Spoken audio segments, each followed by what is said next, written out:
Student activists convicted in connection with unlawful assembly at Civic Square 2 years ago.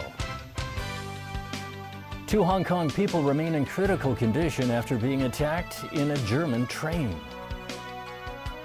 And a 3-month state of emergency is declared in Turkey.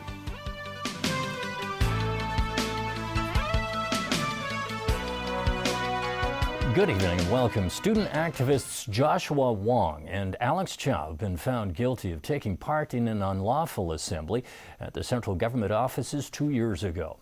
Student protester Nathan Law, meanwhile, has been convicted of inciting others to take part in an unlawful assembly. Evelina Leung reports. The student activists, former scholarism convener Joshua Wong, former Hong Kong Federation of Students Secretary General Alex Chow, and Nathan Law, a member of the Standing Committee of the Federation, arrived at Eastern Magistracy this morning. They were accused of taking part in an unlawful assembly and inciting others to take part in an unlawful assembly at the East Wing forecourt of the Tamar government headquarters on September 26, 2014. The magistrate noted that in the judgment that Joshua Wong called on the other protesters to storm into the compound. However, there's no evidence that Wong knew security guards would use methods other than verbal warnings to stop them, or the protesters would climb the fence or push open the gate to get in.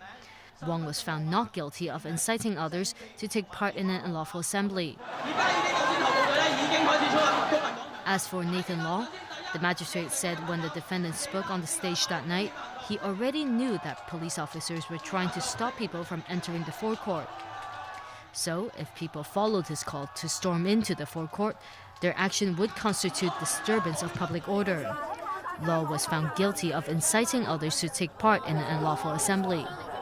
As for the charge of taking part in an unlawful assembly against Joshua Wong and Alex Chow, the magistrate said both defendants climbed over the fence and pulled open the gate.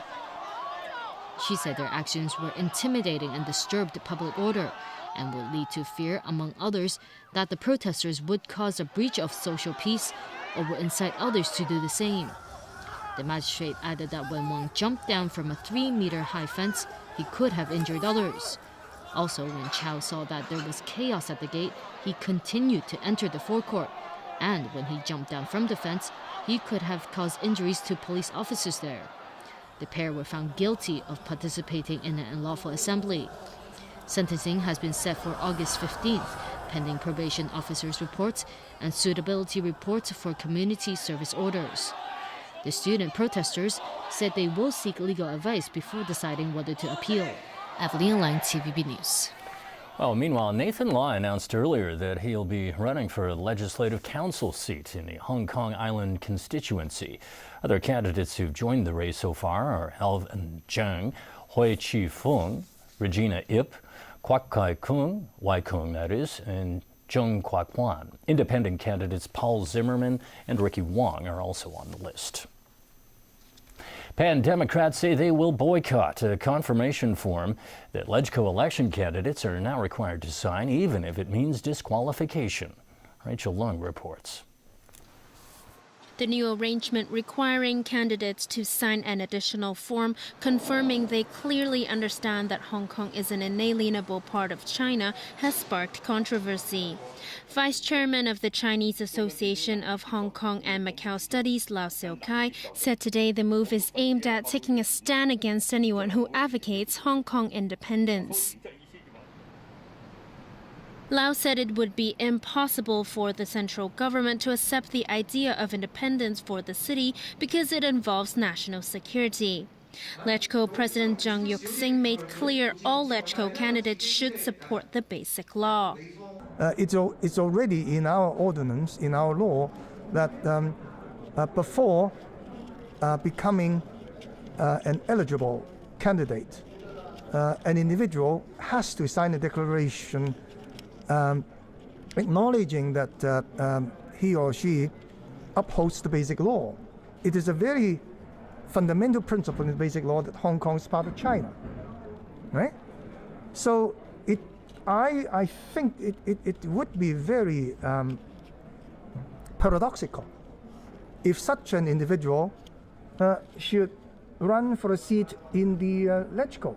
Because after all, the Legislative Council is the legislature of the Hong Kong Special Administrative Region of the People's Republic of China. Some members of the pan-democratic camp say they will not sign the form even if it means disqualification. They've also come up with their own declaration form saying it is designed in a way to pledge support for all the articles in the Basic Law, not just certain ones. Rachel Ling, TVB News. One of the two critically injured Hong Kong men in the German train attack is woken up in hospital. The German hospital that's treating two Hong Kong men injured in Monday night's train attack said today that even when the victims recover, it's likely they will need treatment for psychological trauma. Trevor Lee reports from Würzburg, Germany. Immigration officers and family members who arrived from Hong Kong have been visiting those injured for the second straight day. The four victims are Mr. and Mrs. Yao, their daughter, and her boyfriend. Mr. Yao and her daughter's boyfriend, Edmund Aoyang, were critically injured in the attack. Doctors said today that Mr. Yao has woken up and no longer needs the help of a medical ventilator. However, Aoyang remains in a coma. It's head injury, but it's also, of course, heavy psychological trauma since what they had to face during the accident.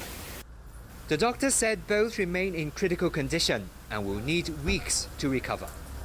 Senior immigration officer Kenneth Tong revealed that family members met with German police yesterday, expressing concern about how the attack happened and progress of the investigation. Tong said federal German police are now looking into the case, and arrangements are being made to transfer the daughter, who has been treated in a hospital in Nuremberg, to a hospital here in Würzburg, so that she could be closer to her family. In Berlin, German Chancellor Angela Merkel calls the attack an unbelievably cruel act. She said her thoughts are with the victims. Merkel also said there's still a lot to learn about the teenage suspect and his background. The Islamic State militant group has claimed responsibility for the attack, and the German Chancellor has promised to step up measures to guard against extremism. Trevor Lee, TVB News, Würzburg, Germany. A 3-month state of emergency has been declared in Turkey following a botched coup attempt on July 15th. As Alan Booknew reports, authorities say it will enable them to take swift action against those responsible. Milli Güvenlik Kurulu üyeleri olarak yaptığımız Turkish President Recep Tayyip Erdogan made the declaration on national television following an emergency cabinet meeting that lasted 5 hours. He said the state of emergency is in line with Turkey's constitution and does not violate the rule of law or basic freedoms. Erdogan again accused U.S.-based Muslim cleric Fethullah Gulen of being the mastermind behind the coup plot, something Gulen denies. The state of emergency will allow the president and cabinet to bypass parliament in passing new laws and limit or suspend rights and freedoms where they see fit. More than 9,000 people have been arrested or detained in the wake of the failed coup that saw more than 200 killed and some 1,400 wounded. In addition, it's estimated more than 50,000 teachers and civil servants have been suspended, suspected of having links to Gulen's organization. Academics were banned from traveling abroad in what a Turkish official said was a temporary measure to prevent the risk of coup plotters in universities from fleeing. There's been a surge in patriotic demonstrations across the country in support of the government since the failed coup. Thousands of demonstrators crowded into Istanbul's Taksim Square, welcoming the state of emergency, many waving Turkish flags. That's put a strain on Turkish flag producers, who are having trouble keeping up with demand.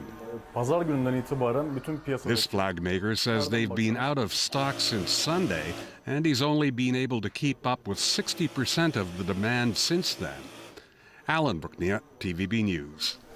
A car bomb has sent shockwaves through the Ukrainian journalist community after a prominent investigative reporter was killed in central Kiev.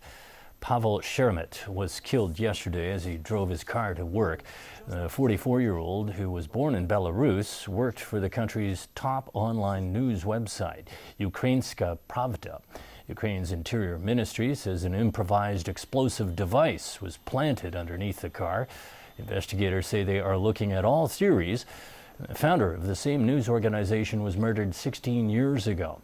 The incident helped to precipitate Ukraine's Orange Revolution. U.S. Senator Ted Cruz was booed at the Republican National Convention when he refused to endorse Donald Trump for president. Trump's running mate, Mike Pence, tried to salvage party unity. Sonia Artero reports. Cruz was jeered off the stage when Trump supporters realized he was encouraging them to vote their conscience, not for the GOP nominee. Vote your conscience, vote for candidates up and down the ticket who you trust to defend our freedom and to be faithful to the Constitution. In this election, there is only one candidate who will uphold the Constitution. That was Newt Gingrich's attempt at salvaging what many see as Cruz's jealousy over Trump beating him to the nomination. The crowds were so angry, Cruz's wife was whisked away for her safety. Trump smiled and waved to supporters as Cruz was shamed with boos and later tweeted, "No big deal." His vice presidential running mate made up for the embarrassment by putting Trump haters in their place. They keep thinking they've done him in, only to wake up the next morning and find that Donald Trump is still standing and running stronger than ever before. The man just doesn't quit. All this as an anti-Trump protest outside erupted in chaos. Several people were arrested for clashing with police as they tried to burn a flag and block access to convention goers.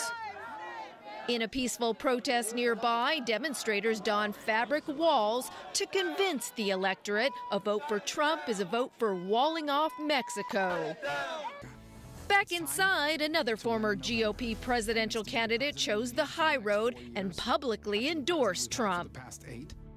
But unlike Hillary Clinton, Donald Trump is committed to cut taxes, curb spending, and get our national debt under control. Trump supporters are eager for the fourth and final day of the RNC, when Trump himself will close the event with his convention speech. Sonia Artero, TVB News. American prosecutors have started action to seize more than $1 billion in assets they say were stolen from a Malaysian sovereign wealth fund. U.S. Attorney General Loretta Lynch said high-level officials of the wealth fund 1MDB laundered the money through the United States. She said more than $3.5 billion was diverted through a web of shell companies and bank accounts in Singapore, Switzerland, Luxembourg, and America. The fund was created by the Malaysian government and overseen by Prime Minister Najib Razak. Lawmakers in Malaysia today demanded that Razak go on leave and be held accountable for the U.S. action. Theresa May has begun her first overseas trip as Britain's new prime minister, with a stop in Germany to meet Chancellor Angela Merkel.